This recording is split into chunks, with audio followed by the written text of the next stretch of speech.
नमस्कार आप सभी को। बिहार राज्य के करंट अफेयर्स के वार्षिक अध्ययन के क्रम में जो वार्षिक करंट अफेयर्स हमारा था पार्ट 1 हमने देखा था, और पार्ट 1 में विशेष रूप से बिहार राज्य के बजट, बिहार की आर्थिक समीक्षा और साथ ही साथ बिहार के कुछ अन्य महत्वपूर्ण तथ्यों को उसमें जगह दी गई थी। उसी प्रकार से आज जो आप ये सीरीज देखने वाले हैं, विशेष रूप से इस सीरीज में बिहार के कुछ प्रमुख व्यक्तियों के बारे में बात की जाएगी जो चर्चा में रहे हैं, चर्चित व्यक्ति। बिहार के कुछ प्रमुख चर्चित स्थानों के बारे में बात की जाएगी जो वर्ष 2021 से लेकर आज इस वर्ष के मार्च माह तक चर्चा में रहे हैं, क्योंकि यहाँ से प्रश्न बनते हैं और यहाँ से जीएस के भी प्रश्न इनसे जोड़कर बनाए जाते हैं। तो एक एक करके हम चीज़ों को देखने वाले हैं। सबसे पहले हम जो देखने वाले हैं वो देखने वाले हैं अनुष्का कुमारी के बारे में। अनुष्का कुमारी क्यों चर्चा में रही हैं बिहार से संदर्भित, इनको देख लेते हैं। अनुष्का कुमारी की बात हो रही है यहाँ पे बिहार पंचायत चुनाव में शिवहर प्रखंड की कुशहर पंचायत से जीतने वाली अनुष्का कुमारी बिहार की सबसे कम उम्र की मुखिया बनी हैं, वह मात्र 21 वर्ष की हैं। तो अनुष्का कुमारी क्यों चर्चा में है? अनुष्का कुमारी इसलिए चर्चा में हैं क्योंकि ये बिहार की सबसे कम उम्र की मुखिया हैं और कहाँ से संदर्भित हैं? शिवहर प्रखंड से संबंधित हैं और शिवहर प्रखंड के कुशहर पंचायत से संबंधित हैं, 21 वर्षीय हैं, नाम है अनुष्का कुमारी। अगला नाम आता है अरबाज अंसारी। अरबाज अंसारी क्यों चर्चा में हैं? अरबाज अंसारी की यदि हम बात करें तो ये सहरसा के हैं।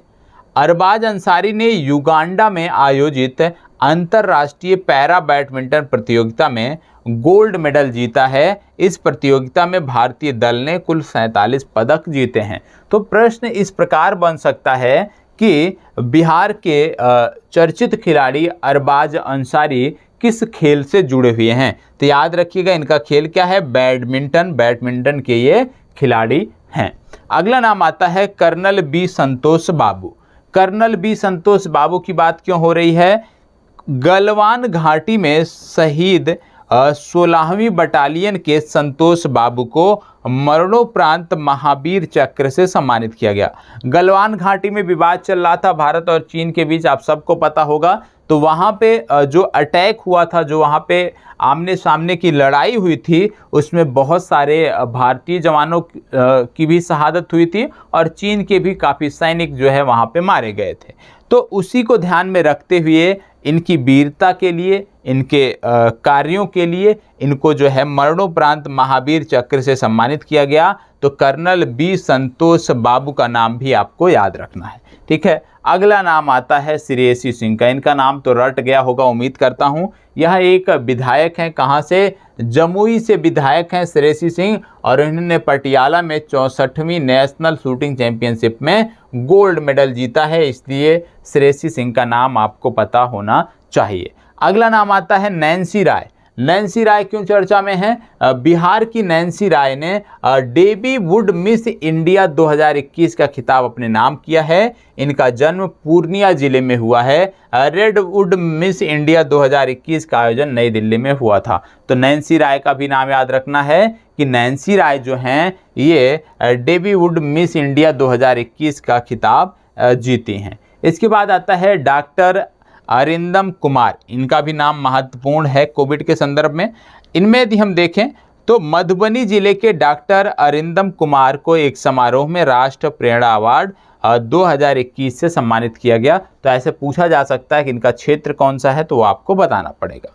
अगला आ गया रेणु कुमारी यादव। रेणु कुमारी यादव क्यों चर्चा में रही हैं?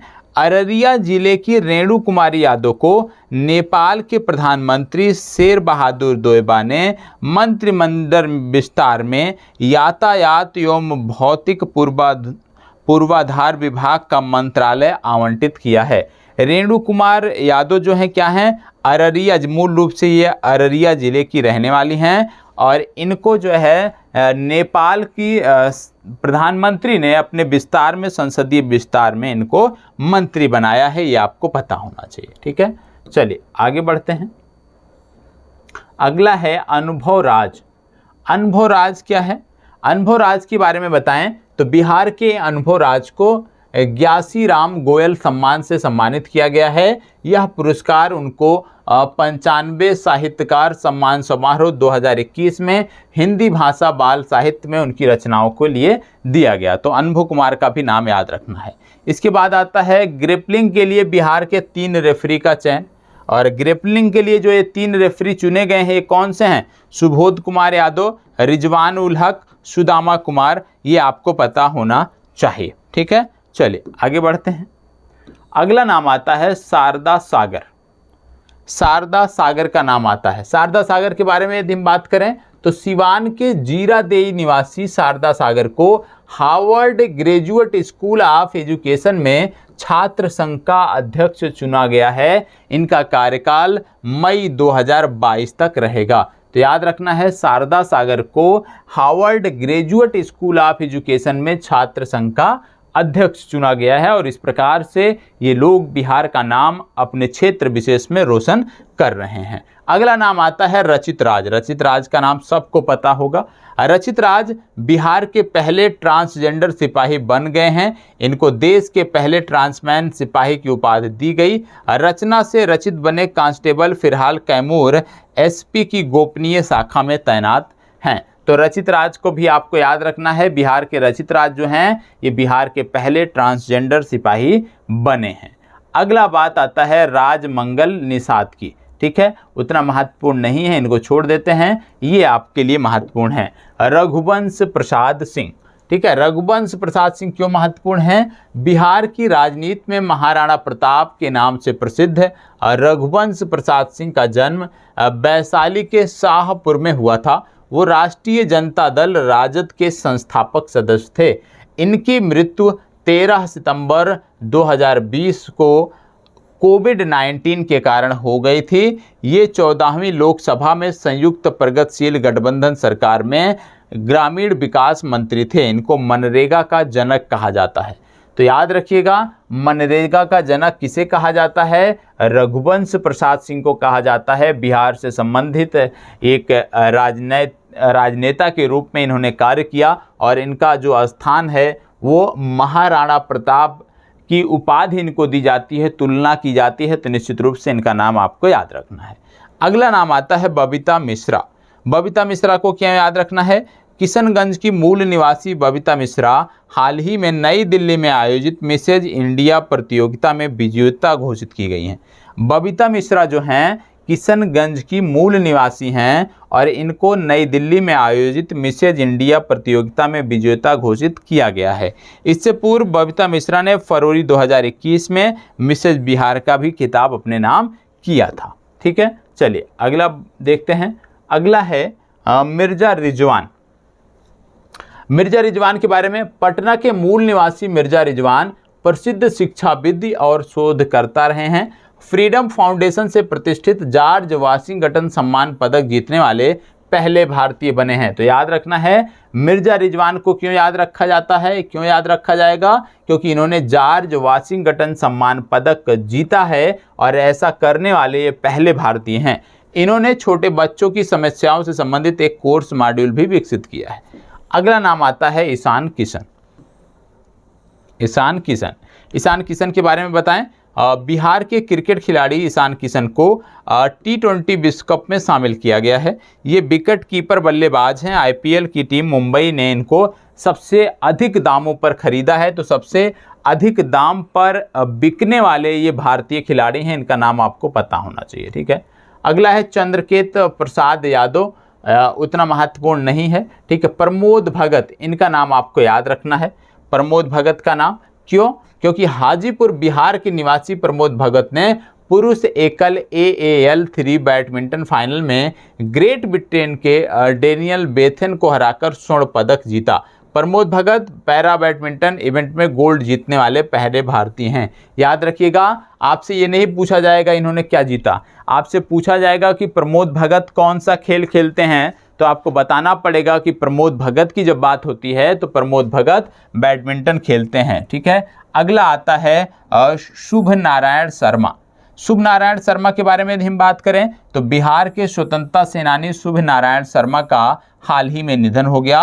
शुभ नारायण शर्मा 1942 के भारत छोड़ो आंदोलन में सक्रिय रूप से शामिल थे। यह भी आपको पता होना चाहिए। तो शुभ नारायण शर्मा क्या थे? एक स्वतंत्रता सेनानी थे। इनका भी नाम आपको याद रखना है। ठीक है। इसके बाद आता है प्रशांत पटेल और अभिषेक कुमार। ठीक है, प्रशांत पटेल और अभिषेक कुमार को क्यों याद रखना है? गोवा में आयोजित राष्ट्रीय senior national kick boxing championship में बिहार के गोपालगंज जिले के प्रशांत पटेल और अभिषेक कुमार ने स्वर्ण पदक जीता है। तो आपसे यदि पूछ लिया जाए कि बिहार के कौन से खिलाड़ी हैं जो किक बॉक्सिंग में बेहतर कर रहे हैं या किक बॉक्सिंग से जुड़े हुए हैं, तो आपको याद रखना है प्रशांत पटेल और अभिषेक कुमार। मतलब प्रशांत पटेल और अभिषेक कुमार हैं जो कि किक बॉक्सिंग खेल से जुड़े हुए हैं। अगली नाम जो आता है वह है प्रदीप नरवाल। प्रदीप नरवाल की यदि हम बात करें तो प्रो कबड्डी लीग के सबसे महंगे खिलाड़ी बन गए हैं। प्रदीप नरवाल को प्रो कबड्डी लीग 2021 के 8वें सीजन की नीलामी में 1.64 करोड़ में खरीदा गया है। ठीक है, चलिए आगे बढ़ते हैं। इसके बाद आता है नाम अगला ममता देवी का। ममता देवी को क्यों बोला गया है, क्यों चर्चा में है? ममता देवी बिहार की राष्ट्रीय पैरा ओलंपिक खिलाड़ी हैं और इनको 5वीं बार राज्य खेल पुरस्कार से सम्मानित किया गया है। तो याद रखना है, ममता देवी 5वीं बार राज्य खेल पुरस्कार से सम्मानित की गई हैं। अगला है पंडित मुकुंद दत्त द्वारी। पंडित मुकुंद दत्त द्वारी क्या है? इनका हाल ही में निधन हुआ है, इसलिए चर्चा में हैं। ये एक शास्त्रीय गायक थे। अगला नाम आता है विवेक सागर। विवेक सागर क्या हैं? विवेक सागर टोक्यो ओलंपिक के सेमीफाइनल में पहुंचने वाली भारतीय पुरुष हॉकी टीम में खेलने वाले खिलाड़ी हैं। विवेक सागर सिवान जिले के निवासी हैं, जबकि वह मध्य प्रदेश की ओर से खेलते हैं।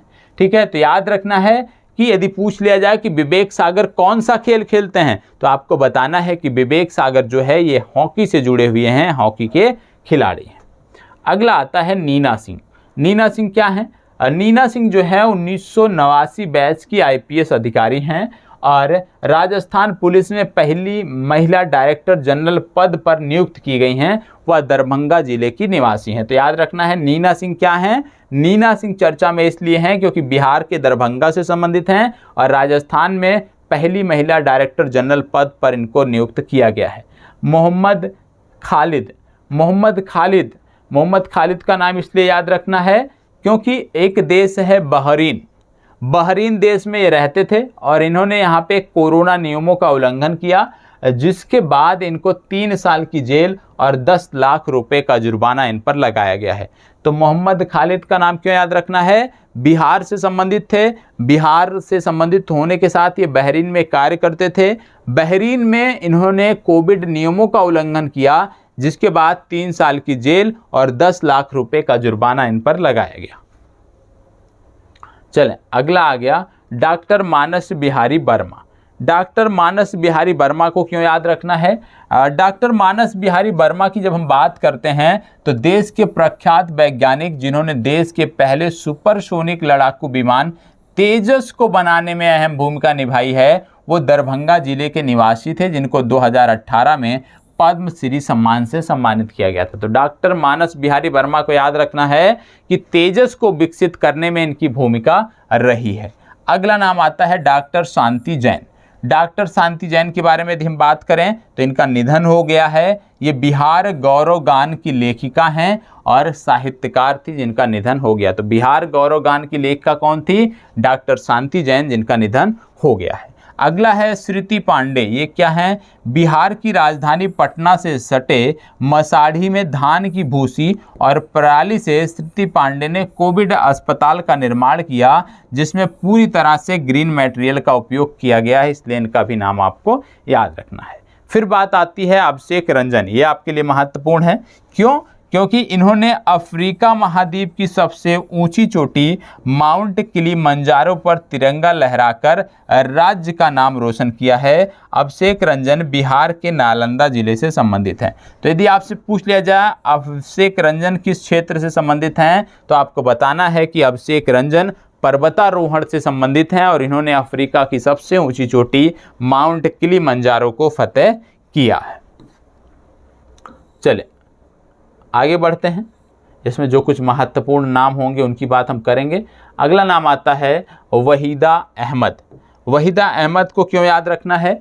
वहीदा अहमद को इसलिए याद रखना है क्योंकि इनको पटना के ज्ञान भवन में लगे 6 दिवसीय महिला उद्यमी मेला में वहीदा अहमद को महिला उद्यमी का पहला पुरस्कार मिला है, जबकि दूसरा और तीसरा स्मिता पराशर और रिंकू देवी को मिला है। तो याद रखना है, यदि आपसे पूछ लिया जाए कि ज्ञान भवन में आयोजित महिला उद्यमी मेले में प्रथम पुरस्कार किस उद्यमी को मिला, तो आपको बताना है वहीदा अहमद। ठीक है, चलिए आगे बढ़ते हैं और बात करते हैं स्वामी सहजानंद सरस्वती की। स्वामी सहजानंद सरस्वती की बात क्यों करनी है? 22 फरवरी 2022 को स्वामी सहजानंद सरस्वती की 134वीं जयंती मनाई गई। भारत के राष्ट्रवादी नेता, स्वतंत्रता संग्राम सेनानी एवं भारत में किसान आंदोलन के ये जनक थे। इनका जन्म उत्तर प्रदेश के गाजीपुर जिले में एक किसान परिवार में हुआ था। इनकी मृत्यु 1950 को पटना में हुई थी और 1936 में इन्होंने अखिल भारतीय किसान सभा का गठन भी किया था। ये आपको पता होना चाहिए। तो याद रखना है, अखिल भारतीय किसान सभा के अध्यक्ष कौन थे? स्वामी सहजानंद सरस्वती। जन्म तो उत्तर प्रदेश में हुआ था लेकिन मृत्यु बिहार के पटना में हुई थी, ये आपको पता होना चाहिए। तो स्वामी सहजानंद सरस्वती इतिहास के दृष्टि से महत्वपूर्ण हैं। ये प्रश्न बन सकता है कि अखिल भारतीय किसान सभा के अध्यक्ष कौन थे, तो आपको बताना है स्वामी सहजानंद सरस्वती। फणीश्वर नाथ रेणु एक साहित्यकार थे, इनका नाम आपने पढ़ा होगा। इनकी 101वीं जयंती मनाई गई, इसलिए इनका भी नाम चर्चा में है। अब बात करते हैं कुछ अन्य लोगों के बारे में।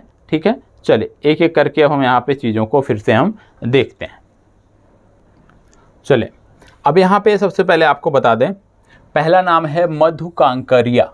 मधु कांकरिया के बारे में क्या याद रखना है? मधु कांकरिया के संदर्भ में आपको याद रखना है, हाल ही में के बिरला फाउंडेशन ने 2021 के लिए 31वें बिहारी पुरस्कार की घोषणा कर दी और इस वर्ष का पुरस्कार राजस्थान की प्रसिद्ध लेखिका मधु कांकरिया को उनके उपन्यास हम यहाँ थे के लिए दिया गया। तो आपको याद रखना है कि 31वें बिहारी पुरस्कार की जो घोषणा हुई वह पुरस्कार गया मधु कांकरिया को और इनकी रचना थी हम यहाँ थे, ये आपको पता होना चाहिए। अगला आता है शुभम वर्मा। शुभम वर्मा को क्या याद रखना है? शुभम वर्मा ने टूटे शीशे से बनाई गई कलाकृति के लिए इंडिया बुक ऑफ रिकॉर्ड्स में अपना नाम दर्ज कराया है। ये पटना निफ्ट के छात्र हैं। ठीक है, इसके बाद अगला जो इसमें याद रखना है वो याद रखना है मनोज बाजपेयी को।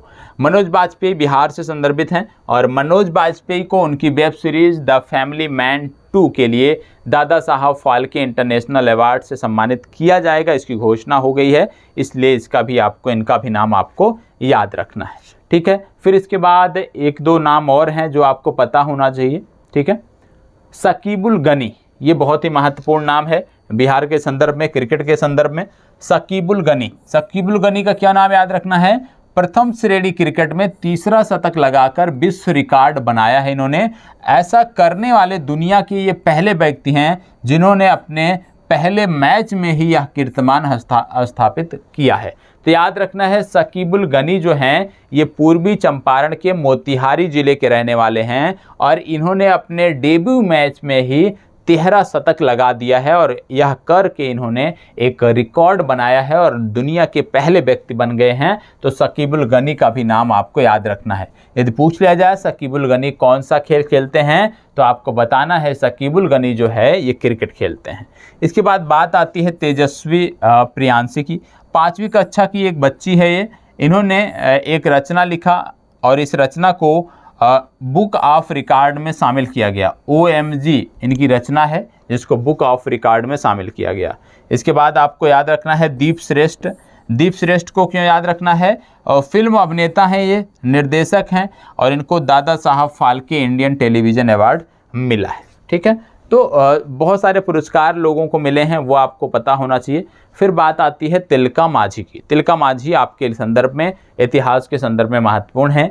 11 फरवरी 2022 को स्वतंत्रता संग्राम सेनानी तिलका मांझी की 272वीं जयंती मनाई गई और इनको जबरा पहाड़िया के नाम से भी जाना जाता है। तो याद रखिएगा, तिलका माझी या जबरा पहाड़िया, इनकी 272वीं जयंती मनाई गई है। ठीक है, इसके बाद बात आता है लिली रे का। लिली रे एक साहित्यकार थी, महिला साहित्यकार थी, जिनका हाल ही में निधन हुआ है और इनकी प्रमुख जो पुस्तक थी वो थी मारीचका, और इसके लिए इनको साहित्य अकादमी पुरस्कार भी मिला हुआ था।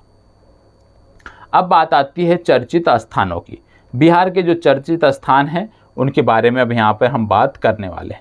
सबसे पहले चर्चित स्थानों की जब हम बात करते हैं तो आपको पता होगा कि शैक्षणिक पर्यटन के लिए बिहार के जो स्थान चुने गए हैं उनकी यहाँ पे बात हो रही है। ठीक है, थोड़ा सा इसको स्क्रीन पे छोटा कर देते हैं जिससे स्पष्ट आपको दिखाई दे। तो यहाँ पे शैक्षिक पर्यटन की दृष्टि से 5 स्थानों का चुनाव किया गया है।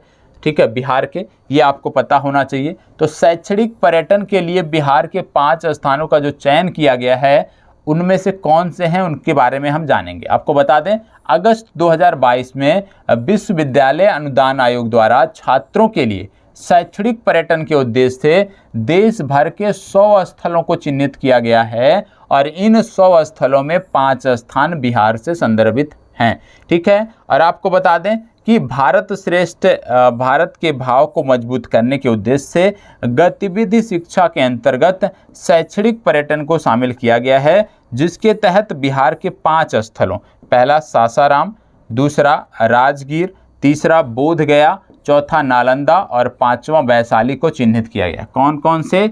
सासाराम, राजगीर, बोध गया, नालंदा और वैशाली, ये 5 स्थान चिन्हित किए गए हैं। ये आपको पांचों रटे होने चाहिए शैक्षणिक पर्यटन की दृष्टि से। ठीक है, पर्यटन स्थलों का विवरण इस प्रकार है। यदि हम बात करें नालंदा की तो आपको पता होगा नालंदा 5वीं और 6वीं शताब्दी में गुप्त साम्राज्य के संरक्षण के अधीन विकसित हुआ है। यह एक प्रसिद्ध महाविहार और बौद्ध का केंद्र था, ये आपको पता होना चाहिए। ये 5 स्थानों के बारे में बात हो रही है जो बिहार से संबंधित हैं। दूसरा बोध गया की जब बात करते हैं तो बोध गया में बोधि वृक्ष के नीचे भगवान बुद्ध को ज्ञान की प्राप्ति हुई थी।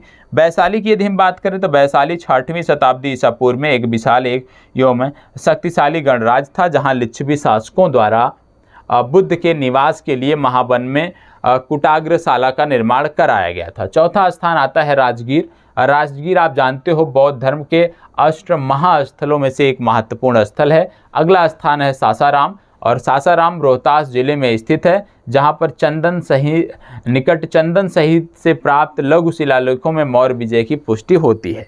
तो कहने का मतलब है जो शैक्षणिक पर्यटन के तहत 100 स्थानों का देश भर में चुनाव किया गया है, उनमें से 5 स्थान बिहार से हैं और ये 5 स्थान सासाराम, राजगीर, वैशाली, बोध गया और नालंदा हैं। ये आपको पता होना चाहिए। ठीक है, आगे बढ़ते हैं। अब बात आती है मधुबनी की। मधुबनी क्यों चर्चा में है? बिहार के मधुबनी जिले ने अपना लोगो जारी किया है। याद रखना है, बिहार के किस जिले ने अपना लोगो जारी किया है? बिहार के मधुबनी जिले ने अपना लोगो जारी किया है, जो मधुबनी पेंटिंग, मिथिलाक्षर और सूक्तिवाक से सजाया गया है। लोगों का सूक्तिवाक है ज्ञान वाणियो जीवति, जिसका अर्थ है ज्ञान ही सच्चे अर्थों में जीता है। फिर दूसरी बात आती है जमुई और बांका की। जमुई और बांका क्यों चर्चा में है? क्योंकि मुख्यमंत्री नीतीश कुमार ने जमुई और बांका में 100 मेगावाट के सौर ऊर्जा प्लांट स्थापित करने की घोषणा की है। बेगूसराय क्यों चर्चा में है? क्योंकि बेगूसराय के बरौनी में सॉफ्ट ड्रिंक की स्थापना की गई है। अगला है भोजपुर। भोजपुर क्यों चर्चा में है? भोजपुर में एथेनॉल फैक्ट्री की स्थापना होगी। यह जिला एशिया का सबसे बड़ा एथेनॉल उत्पादक बनेगा। मार्च 2022 तक यहां प्रतिदिन 4 लाख लीटर एथेनॉल का उत्पादन किया जाएगा। तो याद रखना है, बिहार का वो है स्थान कौन सा है जो एशिया का सबसे बड़ा एथेनॉल उत्पादक बनेगा? वो स्थान है भोजपुर। ये आपको पता होना चाहिए। अगला है पश्चिमी चंपारण। पश्चिमी चंपारण क्यों चर्चा में है? पश्चिमी चंपारण चर्चा में इसलिए है क्योंकि यहाँ पे है वाल्मीकि टाइगर रिजर्व, वाल्मीकि राष्ट्रीय उद्यान, और इस वाल्मीकि राष्ट्रीय उद्यान में राज्य सरकार की जो है वो बैठक आयोजित हुई, मंत्रिमंडल की बैठक आयोजित हुई और इसके कारण ये चर्चा में है। ये आपको पता होना चाहिए। अगला है मुजफ्फरपुर। मुजफ्फरपुर क्यों चर्चा में है? मुजफ्फरपुर चर्चा में इसलिए है लोहिया स्वच्छ बिहार अभियान के तहत कुढ़नी प्रखंड में राज्य का पहला टॉयलेट क्लिनिक खोला गया है। इस जिले का आकांक्षी जिला योजना में मुजफ्फरपुर शिक्षा के क्षेत्र में अव्वल रहा है। याद रखना है, मुजफ्फरपुर क्यों चर्चा में है, क्योंकि यहाँ पर कुढ़नी प्रखंड में पहला टॉयलेट क्लिनिक खोला गया है। ठीक है, कहाँ पे? कुढ़नी प्रखंड में। किस जिले में? मुजफ्फरपुर में, इसलिए ये महत्वपूर्ण है। ठीक है, मुजफ्फरपुर होम बेस्ड पॉलिएटिव केयर सुविधा आरंभ करने वाला बिहार का पहला जिला है, ये भी आपको पता होना चाहिए। पैलिएटिव केयर सुविधा आरंभ करने वाला बिहार का पहला जिला है मुजफ्फरपुर। इसके साथ साथ केंद्र सरकार ने मुजफ्फरपुर के मोतीपुर ब्लॉक में मेगा फूड पार्क की स्थापित करने की भी बात कही है। तो मुजफ्फरपुर से संबंधित काफ़ी न्यूज़ हैं, जैसे कि बिहार का पहला टॉयलेट क्लिनिक, बिहार का पहला होम बेस्ड पैलिएटिव केयर सुविधा, साथ ही साथ मोतीपुर ब्लॉक में मेगा फूड पार्क की स्थापना, ये आपको पता होना चाहिए। चलिए अब बात कर लेते हैं हम पटना की। पटना क्यों चर्चा में है, पटना के बारे में देख लेते हैं। पटना के बारे में बता दें, Indira Gandhi institute of medical science Patna में इकलौते जीनोम सीक्वेंसिंग लैब के ट्रायल का उद्घाटन किया गया है। बिहार रोड रिसर्च संस्थान जो कि मोकामा में है, स्थापित किया जाएगा। मोकामा पटना में स्थापित किया जाएगा। ये बोला जा रहा है कि बिहार रोड रिसर्च संस्थान जो है वो मोकामा में स्थापित किया जाएगा। और ईस्ट स्मार्ट सिटी चैलेंज में पटना शीर्ष 20 शहरों में शामिल रहा है। पटना सिटी में LED बल्ब, खिलौना, जूता, चप्पल तथा स्टील फर्नीचर के उद्योग के क्लस्टर बनाने को मंजूरी दे दी गई है। पटना में सुपर कंप्यूटर की भी स्थापना की गई है। तो पटना से संबंधित इतने न्यूज़ हैं, ये आपको पता होना चाहिए। फिर बात आती है भागलपुर। भागलपुर के बारे में क्या याद रखना है कि द्वितीय पक्षी महोत्सव कलख का आयोजन भागलपुर में होगा। प्रथम पक्षी महोत्सव का आयोजन जमुई के नकरी में हुआ था, ये आपको पता होना चाहिए। ठीक है, तो द्वितीय पक्षी महोत्सव भागलपुर, प्रथम पक्षी महोत्सव जमुई।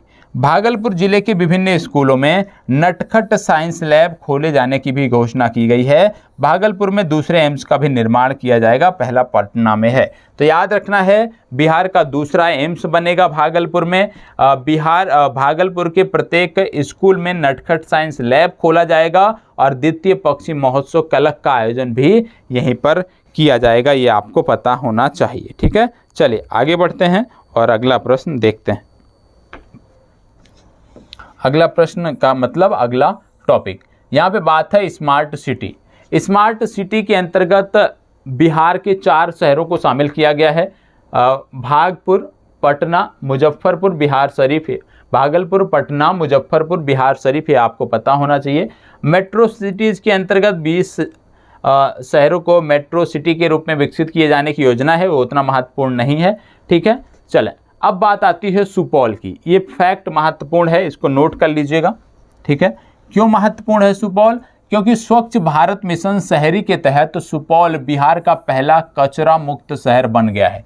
बिहार का पहला कचरा मुक्त शहर कौन सा हो गया है? सुपौल हो गया है, ये आपको पता होना चाहिए। ठीक है, इसके साथ साथ बात आती है अररिया की। अररिया के बारे में क्या बता दें, हाल ही में बिहार राज्य वन एवं पर्यावरण मंत्री नीरज कुमार सिंह ने प्रदेश में एक मंकी पार्क बनाए जाने की घोषणा की। इसको हिंदी साहित्य के महान इतिहासकार फणीश्वर नाथ रेणु के नाम पर रेणु पार्क नाम दिया जाएगा। और आपको पता होगा फणीश्वर नाथ रेणु की 101वीं जयंती जो है हाल ही में मनाई गई, यह भी आपको पता होना चाहिए। तो फणीश्वर नाथ रेणु के नाम पर इस पार्क का नाम रखा जाएगा, जो कि अररिया में बनेगा। अब बात आती है किशनगंज। किशनगंज के संदर्भ में आपको पता होना चाहिए कि लोगों की शिकायतों पर हुई कार्रवाई के मामले को लेकर जिलों की रैंकिंग जारी की गई, जिनमें किशनगंज जिला को प्रथम स्थान प्राप्त हुआ। मतलब लोगों ने जो शिकायत किया, शिकायतों के आधार पर जो कार्रवाई हुई, उस आधार पर बेहतर रैंकिंग जो मिली है वो किशनगंज को मिली है, ये आपको पता होना चाहिए। अब बात आती है पूर्णिया। पूर्णिया के बारे में क्या चीज़ें हमें याद रखनी है? पूर्णिया के बारे में याद रखनी है कि हाल ही में पूर्णिया जिला देश का ऐसा प्रथम जिला बन गया है जहां की सभी पंचायतों में शिक्षा विभाग के सहयोग से दान में प्राप्त किताबों से पुस्तकालय खोले गए हैं। तो याद रखना है, बिहार के पूर्णिया के सभी आप कह सकते हो पंचायतों में शिक्षा विभाग के सहयोग से पुस्तकालय खोले गए हैं जो कि पुराने पुस्तकों से रखे गए हैं जो कि दान में मिले थे। तो इस संदर्भ में कि बिहार के किस जिले के सभी पंचायतों में पुस्तकालय खोले गए हैं, तो याद रखना है पूर्णिया। राज्य का पहला मुख्यमंत्री उद्यमी पार्क जिला उद्योग केंद्र परिषद पूर्णिया में खोला जाएगा। इसके साथ साथ विश्व हिंदू रक्षा संगठन ने पूर्णिया में रोटी बैंक का शुभारंभ किया है। इस बैंक में सैकड़ों लोगों को दोपहर 1 बजे से 3 बजे के बीच मुफ्त भोजन की सुविधा उपलब्ध कराई जाएगी। तो इसको भी आपको याद रखना है कि रोटी बैंक का शुरुआत कहाँ हुआ है, पूर्णिया में हुआ है। ठीक है, इसके साथ साथ आपको बता दें पूर्णिया बिहार में सर्वाधिक जूट की खेती करने वाला जिला है तथा मुर्गी और अंडा उत्पादन में भी प्रथम स्थान रखता है। तो याद रखना है पूर्णिया अंडा उत्पादन में प्रथम स्थान पे, मुर्गी उत्पादन में प्रथम स्थान पे, साथ ही साथ जूट की खेती में भी यदि हम देखें तो प्रथम स्थान रखता है। अब बात आती है रोहतास। रोहतास पे यदि हम बात करें तो आरसीसी पुल का निर्माण सोन नदी पर किया जा रहा है, उतना महत्वपूर्ण नहीं है।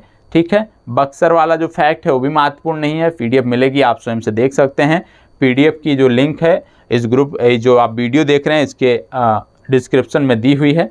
ठीक है, अब बात कर लेते हैं हम पटना के बारे में। पटना के बारे में काफ़ी चीज़ें हमने बात की, लेकिन कुछ फैक्ट और हैं जो हमें देखना चाहिए।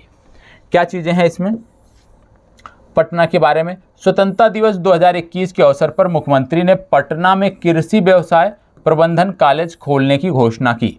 पटना विश्वविद्यालय परिसर में राष्ट्रीय डॉल्फिन अनुसंधान केंद्र की स्थापना की गई है, आपको बताया गया है। पटना हनुमान मंदिर के पास से भगवान कुबेर की मूर्ति मिली है जो 8वीं-9वीं शताब्दी के बीच है, जिसका अवस्थापना पटना संग्रहालय में किया गया है। पटना का पीएमसीएच देश का सबसे बड़ा और विश्व का दूसरा सबसे बड़ा अस्पताल होगा, ये बताया गया है। कचरा पृथक्करण प्लांट की स्थापना बैरिया गर्दनी बाग पटना में लगाई गई है और आपको पटना से प्लास्टिक बैग फ्री सिटी अभियान की शुरुआत की गई है। तो पटना के संदर्भ में भी फैक्ट आपको याद रखना है। अगला आता है टॉप 20 आकांक्षी जिलों में बिहार की रैंकिंग, जिसके बारे में आपको बताया गया है। तो आकांक्षी जिलों की ये जो रैंकिंग है, आकांक्षी जिले मतलब होते हैं पिछड़े जिले। ठीक है, आकांक्षी जिले मतलब होते हैं पिछड़े जिले, और जब पिछड़े जिले सुधार प्रदर्शित करते हैं तो वो रैंकिंग जारी की जाती है जो महत्वपूर्ण होती है लेकिन उतनी महत्वपूर्ण नहीं है। ठीक है, चलिए आगे बढ़ते हैं और अगला फैक्ट जो है यहाँ पे हमें देखना है उसकी हम बात करेंगे। ठीक है, कुछ चीज़ें यहाँ पे मैं छोड़ दे रहा हूँ जो उतना महत्वपूर्ण नहीं है, इसको आप स्वयं से देख सकते हो। ठीक है, ये पीडीएफ मिल जाएगी तो इसको आप स्वयं से भी देख सकते हो। अब बात आती है पुरस्कारों की। ठीक है, पुरस्कारों से संबंधित चर्चा हम देख लेते हैं।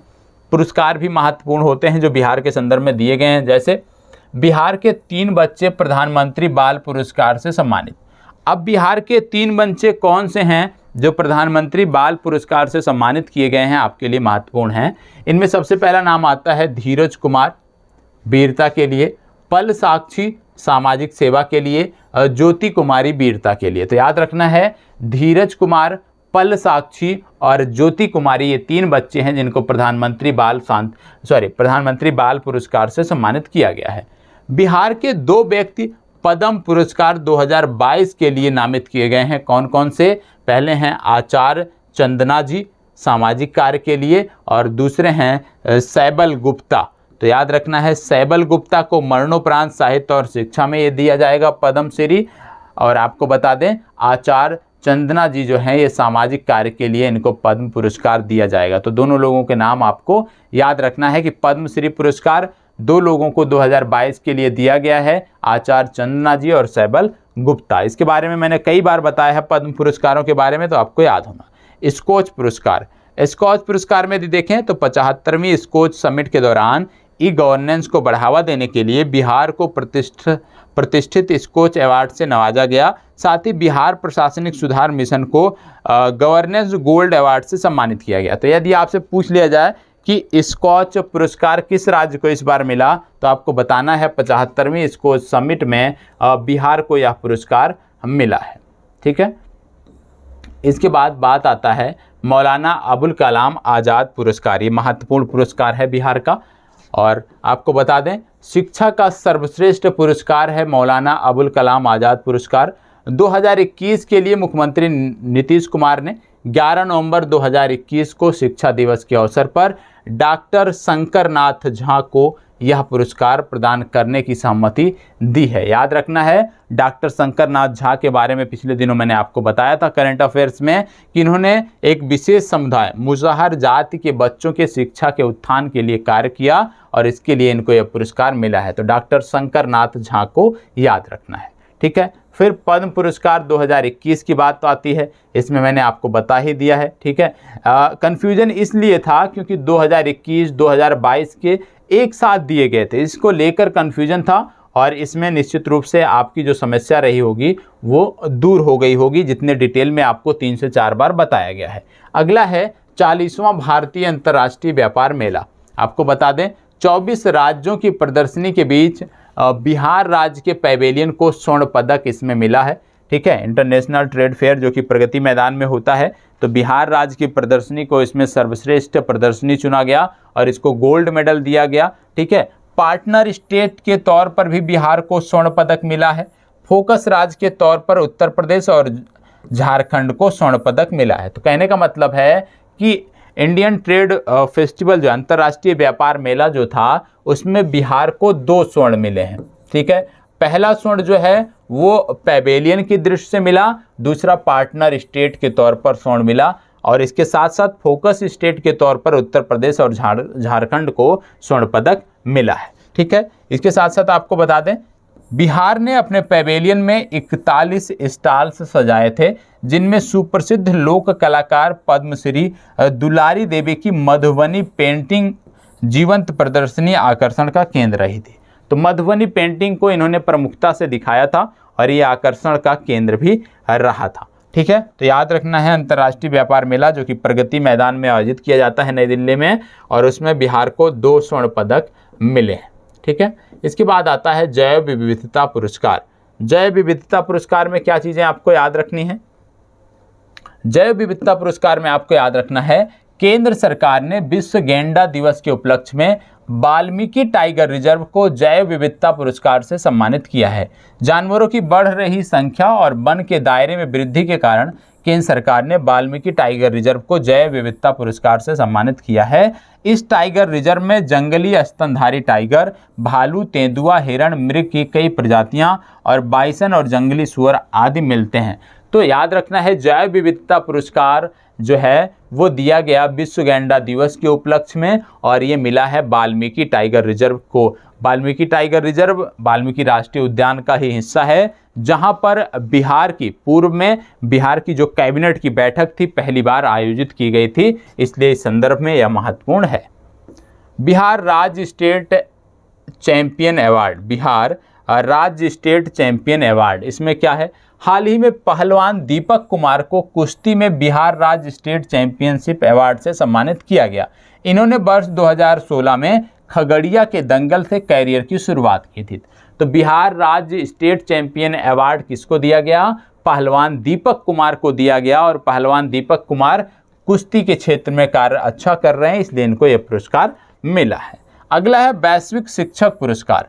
वैश्विक शिक्षक पुरस्कार किसको मिला है? भागलपुर निवासी गणित के शिक्षक सत्यम मिश्रा को वैश्विक शिक्षक पुरस्कार के लिए चुना गया है। 30 शिक्षकों में इनको शामिल किया गया है। वैश्विक शिक्षक पुरस्कार यूनेस्को के सहयोग से वर्की फाउंडेशन द्वारा दिया जाने वाला पुरस्कार है। मतलब अभी ये पुरस्कार मिला नहीं है, बल्कि कुल 30 लोग सिलेक्टेड किए गए हैं, 30 लोग चुने गए हैं और उन 30 लोगों में एक नाम इनका भी है, तो इसलिए आपको पता होना चाहिए। और यह इंटरनेशनल लेवल का पुरस्कार है, यूनेस्को के सहयोग से वर्की फाउंडेशन द्वारा दिया जाता है। तो याद रखना है कि भागलपुर के गणित के शिक्षक सत्यम मिश्र को भी इसमें जगह मिली है, जो 30 अध्यापकों की सूची बनाई गई है। और आपको बता दें यह पुरस्कार देता है यूनेस्को वर्की फाउंडेशन के सहयोग से। चलिए आगे बढ़ते हैं। इसके बाद आता है साराभाई मानद पुरस्कार। साराभाई मानद पुरस्कार 2021 की बात हो रही है। तो शिक्षक दिवस के अवसर पर सुपर 30 के संस्थापक और गणितज्ञ आनंद कुमार को साराभाई मानद पुरस्कार प्रदान किया गया। श्री कुमार को गणित सिखाना आसान बनाने एवं गरीब बच्चों को IIT की प्रवेश परीक्षाओं में सफल बनाने के लिए राष्ट्रीय अध्यापक वैज्ञानिक परिषद ने यह मानद पुरस्कार दिया है। तो साराभाई मानद पुरस्कार किसको दिया गया? सुपर 30 के संस्थापक आनंद कुमार को। ठीक है, इसके बाद आता है राष्ट्रीय शिक्षक पुरस्कार 2021। राष्ट्रीय शिक्षक पुरस्कार 2021 में बिहार के 2 शिक्षकों को सम्मानित किया गया है। एक लोग का नाम है हरिदास शर्मा, जो कि रामगढ़ प्रखंड कैमूर जिला से संबंधित हैं। ठीक है, दूसरे का नाम है चंदना दत्त। तो याद रखना है, चंदना दत्त और हरिदास शर्मा ये 2 शिक्षक हैं बिहार के, जिनको राष्ट्रीय शिक्षक पुरस्कार 2021 में सम्मानित किया गया है, जगह मिली है। ठीक है, चलें आगे बढ़ते हैं। बिहार बीज निगम, अगला आता है बिहार बीज निगम को मिला ISO प्रमाण पत्र। बिहार बीज निगम की जब बात करते हैं तो हाल ही में भारत मानद ब्यूरो ने बिहार राज्य बीज निगम को 3 क्षेत्रों में ISO प्रमाण पत्र प्रदान किया है। बिहार राज्य बीज निगम देश का पहला सरकारी संस्थान बन गया है जिसके अंतर्राष्ट्रीय मानक के अनुरूप बीज उत्पादन, प्रबंधन और बीज की पारदर्शी प्रणाली भारतीय मानद ब्यूरो ने प्रमाण पत्र दे दिया है। तो याद रखना है कि बिहार बीज निगम जो है वो भारत का पहला सरकारी संस्थान बन गया है जिसके अंतर्राष्ट्रीय मानक के अनुरूप बीज उत्पादन, प्रबंधन और बीज की पारदर्शी प्रणाली पर भारतीय मानक ब्यूरो से प्रमाण पत्र प्राप्त कर लिया है। तो यह भी आपको पता होना चाहिए। अब थोड़ी सी और बची हुई है जानकारी जिसकी चर्चा कल की कक्षा में की जाएगी। ठीक है, तो इस PDF आपको मिल जाएगी। PDF एक बार अवश्य पढ़ लीजिएगा, चीज़ों को अंडरलाइन कर लीजिएगा। ठीक है, अंडरलाइन करने का मतलब, क्योंकि PDF में तो अंडरलाइन कर नहीं सकते, लेकिन हाँ बहुत सारे ऐप होते हैं जिनके माध्यम से उस PDF पर आप हाइलाइटर या अन्य चीज़ों के माध्यम से मार्क कर सकते हैं, तो अवश्य कर लीजिएगा। इनमें कम से कम आपके 10 से 15 महत्वपूर्ण फैक्ट हैं इस पूरे 40 मिनट की वीडियो में, तो 10 से 15 जो महत्वपूर्ण फैक्ट हैं वो आपको पता होने चाहिए। ठीक है, चलिए धन्यवाद, बहुत बहुत आभार।